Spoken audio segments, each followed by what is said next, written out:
Hello students, welcome back to clary concepts. आज हम लोग देखने वाले हैं पास्कल्स लॉ के बारे में, उसको पढ़ने वाले हैं।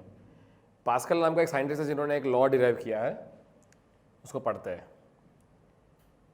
एक अगर बीकर में, पास्कल ने ये कहा कि अगर बीकर में मान लो स्टेशनरी फ्लूइड भरा हुआ है जो कि ओवरऑल स्टेशनरी है, तो उसकी एक पॉइंट में, मान लीजिए आपने एक पॉइंट यहाँ एक पॉइंट डिस्प्ले किया, तो उस पॉइंट में अलग अलग डायरेक्शन से जो प्रेशर पड़ रहा है, जैसे यहाँ से P1 पड़ रहा है, यहाँ से P2 पड़ रहा है, यहाँ से P3 पड़ रहा है, यहाँ से मान लो P4 पड़ रहा है, तो ये जो सारा प्रेशर जो होगा ना फ्लूइड के अंदर, जब भी फ्लूइड एट रेस्ट है, उसे कोई भी एक पॉइंट में अलग अलग डायरेक्शन से आता हुआ प्रेशर की जो वैल्यूज़ है वो इक्वल होगी। क्या होगी? प्रेशर की वैल्यूज जो होगी वो इक्वल होगी। पास्कल ने ये कहा है, this is equals to P5। So pressure is irrespective of direction in case of fluids. ठीक है, तो अगर स्टेटमेंट देखें तो क्या कहता है? The intensity of pressure at any point in a fluid at rest is equal in all directions. The intensity of pressure at any point, मतलब ये कह सकते हैं कि यहाँ पर एक पॉइंट, सपोज पॉइंट ए है, तो उसकी अलग अलग डायरेक्शन से आता हुआ प्रेशर सेम है।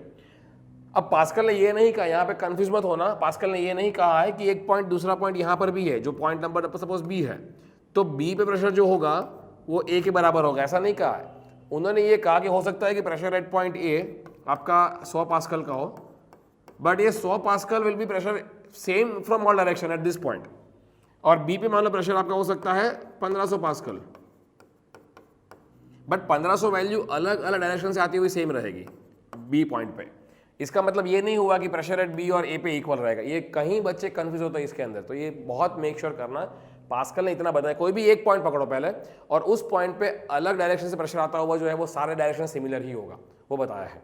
तो इसको प्रूव करता है। पास्कल ने कह दिया तो मान नहीं लेंगे, ठीक है, हम लोग प्रूव करेंगे। तो लेट मी से कि अगर इसमें से कोई एक पॉइंट है फ्लूइड का जो कि रेस्ट में है, और उस पॉइंट को और एक छोटा सा फ्लूइड एलिमेंट मैंने वहां पे लिया है जो कि इस शेप में है, और देयर इज अ रीजन मैंने इस शेप में क्यों लिया हो, वेज शेप में मैंने एलिमेंट लिया हो फ्लूइड का।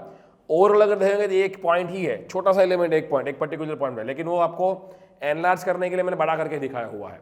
तो ये आपका फ्लूइड का ही एलिमेंट है एक छोटे से पॉइंट में, ठीक है। तो let me take you to the derivation of Pascal's law. हम देखते हैं एक बार कि ये क्या है बेसिकली। तो मान के चलिए कि ये जो मेरे पास वेज शेप एलिमेंट है, इसका एक कुछ मैं मार्क कर देता हूँ डायरेक्शंस। तो ये कुछ ऐसे कॉर्नर्स है, ये मैंने 3D में दिखाया है, ठीक है। और तो ये मेरा कुछ मान लो डायरेक्शन x है, ये मेरा डायरेक्शन जो है वो y है कॉर्नर, और ये मेरा मान लो z है। और ये जो कह सकते हैं कि डिस्टेंसेस जो है, जो डायमेंशन है, डेल्टा x है। डेल्टा x बहुत छोटा एलिमेंट है इन एज सच। ये जो मेरा है वो डेल्टा y है, यहाँ तक डेल्टा y, और ये परपेंडिकुलर जो है बॉर्ड के परपेंडिकुलर वो आपका डेल्टा z है। और मैं कुछ मार्क कर देता हूँ पॉइंटर्स। ये मान लो कॉर्नर A है, ये आपका कॉर्नर B है, ये आपका C है, ये D है, ये मान लो E कॉर्नर है, और ये F कॉर्नर है, ठीक है। अब ये तो एक्चुअल में इन जनरल ये पॉइंट है। पॉइंट मतलब कि delta x, delta y, delta z की डायमेंशन बहुत छोटी है, निग्लिजिबल है, ठीक है। अब अगर इसको मैं ओवरऑल देखता हूं कि आई विल टेक 3 डायरेक्शंस कि जहां से प्रेशर हमको मिल रहा है, ठीक है। तो मान के चलिए कि मेरे पास कुछ प्लेन्स है जिसको मैं मार्क कर रहा हूं अलग अलग एंगल से। एक तो मेरा ये वाला प्लेन है, तो इस प्लेन पे जो प्रेशर लग रहा है वो लग रहा है मान लीजिए P3, और उस P3 प्रेशर के कारण एक फोर्स बनेगा, उसका वैल्यू होगा F3। तो F3 की वैल्यू क्या होगी? फोर्स की value will be equal to pressure into area. Pressure मेरा P3 है, एरिया कितना है? ये A B E F का एरिया कितना है? मान लीजिए ये डायमेंशन जो है ना वो मेरा सपोज L लेंथ की वैल्यू है, ये जो आपका है सपोज L है फॉर एग्जांपल, लेंथ L। तो ये एरिया कितना होगा? L into delta Z। तो इसको मैं कह सकता हूँ L into delta Z। Similarly अगर आप देखेंगे ये वाला जो एरिया है नीचे वाला बॉटम फेस, यहाँ प्रेशर जो लग रहा है मान लीजिए वो लग रहा है P1, और ये वाला जो वर्टिकल फेस है यहाँ प्रेशर जो लग रहा है वो लग रहा है मान लीजिए P2। अब P2 के कारण जो आपका फोर्स बन रहा है वो है F2, जिसकी वैल्यू क्या है? Pressure into area. प्रेशर मेरा P2 है, एरिया कितना बनेगा? ये सरफेस का ए बी सी डी का एरिया क्या है, delta y into delta z, ये हो जाएगा delta y into delta Z.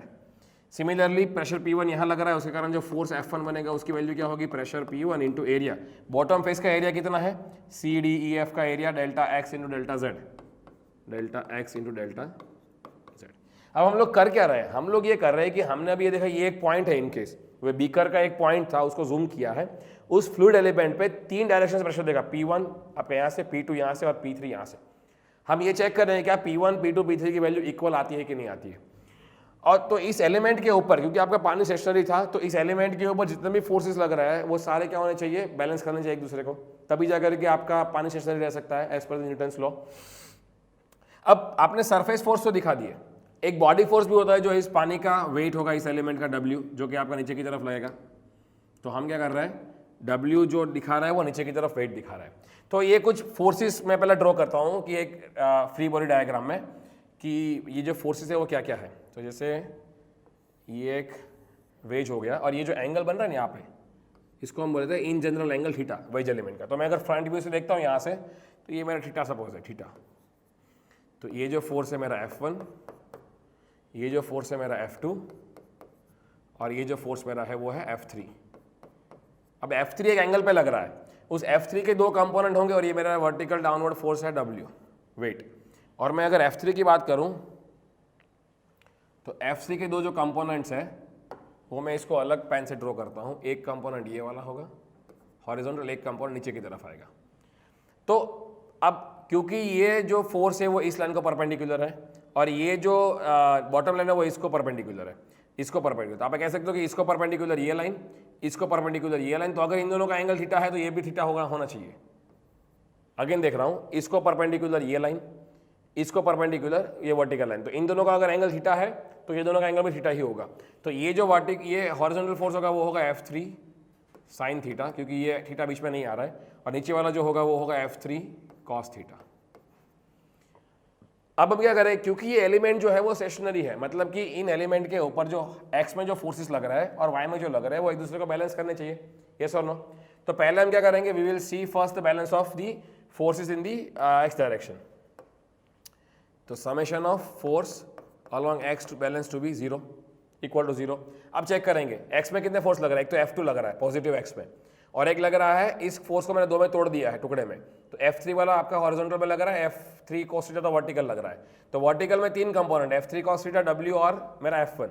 Horizontal में 2 कंपोनेंट, F2 और F3 sin थीटा। तो F2 पॉजिटिव है इसलिए मैंने F2 एज इट इज लिखूंगा, पॉजिटिव एक्स में है। F3 sin theta negative x में, तो इसको लिखूंगा minus F3 sin theta equals to 0।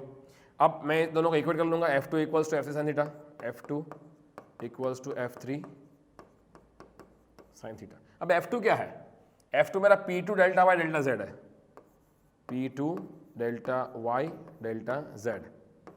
F3 sin theta क्या है मेरा, पहले F3 क्या है, P3 L delta Z। F3 is P3 delta Z और L, और sin थीटा मेरा एज इट इज, ठीक है। अब इस ट्राइंगल को अगर देखेंगे तो मैं इसको यहाँ पर एक फ्रंट व्यू से ड्रॉ करता हूँ, एक चीज़ जो लेंथ की एलिमेंट्स को मैं ड्रॉ कर रहा हूँ। ये मेरा एंगल थीटा है, ये मेरा डायमेंशन जो है वो L है, ये डायमेंशन जो है मेरा डेल्टा एक्स है, और ये डायमेंशन जो है वो डेल्टा वाई है। तो यहाँ से साइन थीटा मेरा क्या होगा, check it out. Sine theta क्या होगा, opposite by hypotenuse delta y by L. तो इसको मैं रिप्लेस करता हूँ यहाँ पे, ये इसकी जगह पे लिखता हूँ मैं डेल्टा वाई बाई एल, बाकी सब एज इट इज। ये क्या हो गया, P3 delta Z into L, और ये as it is P2 delta y delta Z।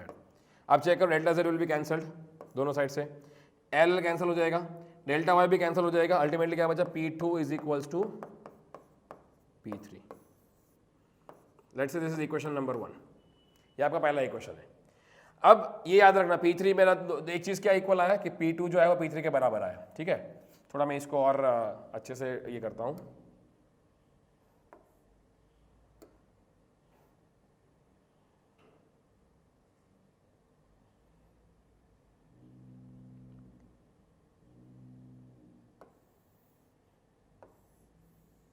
ठीक है, अब क्या करेंगे, अब हम लोग समेशन ऑफ वर्टिकल फोर्सेस को 0 करते हैं। Summation of forces along y to be equal to 0।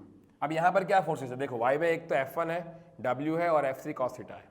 तो पहले F1 इज पॉजिटिव y में उसको पॉजिटिव लिखेंगे अपवर्ड की तरफ F1, W मेरा नीचे है तो माइनस W, F3 भी मेरा नीचे है तो F3 cos थीटा भी माइनस इक्वल्स टू 0। तो इन दोनों को मैं राइट साइड लेके जाता हूँ, F1 equals to W plus F3 cos theta. अब देखते हैं क्या क्या है। F1 की वैल्यू क्या है, P1 delta x delta z, P1 delta x delta z। W की वैल्यू क्या है, W क्या है मेरा, weight of the element. Weight क्या होता है, मैं यहाँ पे थोड़ा कॉर्नर में करता हूँ। वेट क्या होता है मेरा, mass into gravity, that is m into g suppose, ठीक है, ये g मान के चलो, m into g plus F3 क्या है मेरा, P3L Z delta Z, P3L delta Z cos theta मेरा एज इट इज। अब अगर देखेंगे P1 delta x delta Z is equals to m का मतलब क्या है, मास कितना होगा, density into volume is mass, density rho, volume क्या होगा इसका 1/2 delta x delta y delta z, 1/2, ये पहला एरिया क्या हो जाएगा, area is 1/2 delta y delta x into third direction में डेल्टा z मेरी है, ठीक है, area into perpendicular arm that is 1/2 delta x delta y delta z into g plus P3L delta z as it is, और ये cos theta मेरा क्या होगा इस ट्राइंगल से, cos theta is what, adjacent by hypotenuse delta x divide by delta l, delta x by l, ये l cancel हो जाएगा एज इट इज। अब इस पूरे इक्वेशन में चेक कीजिए, delta x delta z common निकल सकता है, यहाँ से भी कॉमन एंड आउट, यहाँ से भी कॉमन एंड आउट, यहाँ से भी कॉमन एंड आउट, ये तीनों कैंसिल हो जाएंगे पूरे दोनों साइड से, डेल्टा x डेल्टा z। तो बचा क्या ultimately, P1 is equals to rho 1/2 delta y into g plus P3। अब इस इक्वेशन को देखिए, ये क्या है, यहाँ पर एक मल्टीप्लाइंग फैक्टर है डेल्टा y, जिसकी खुद की वैल्यू क्या है, बहुत छोटे, क्योंकि ये एक्चुअली आपका एलिमेंट था, एक बीकर से पॉइंट को मैंने मैग्नीफाई किया तो मैंने डेल्टा y लिखा है। पास्कल ने कहा कि एक पॉइंट पे प्रेशर कितना है, अलग डायरेक्शन से आता हुआ सेम है एक पॉइंट पे, तो इसी खुद की वैल्यू क्या होगी, 10 × 0।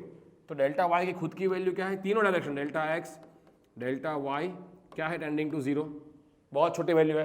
तो अगर 0 की नजदीकी वैल्यू होगी तो ओवरऑल इसको मैं निकल कर सकता हूँ इन कंपैरिजन टू P3, इसको निकाल सकता हूँ। तो ये क्या बच जाएगा, P1 is equals to P3, equation number 2।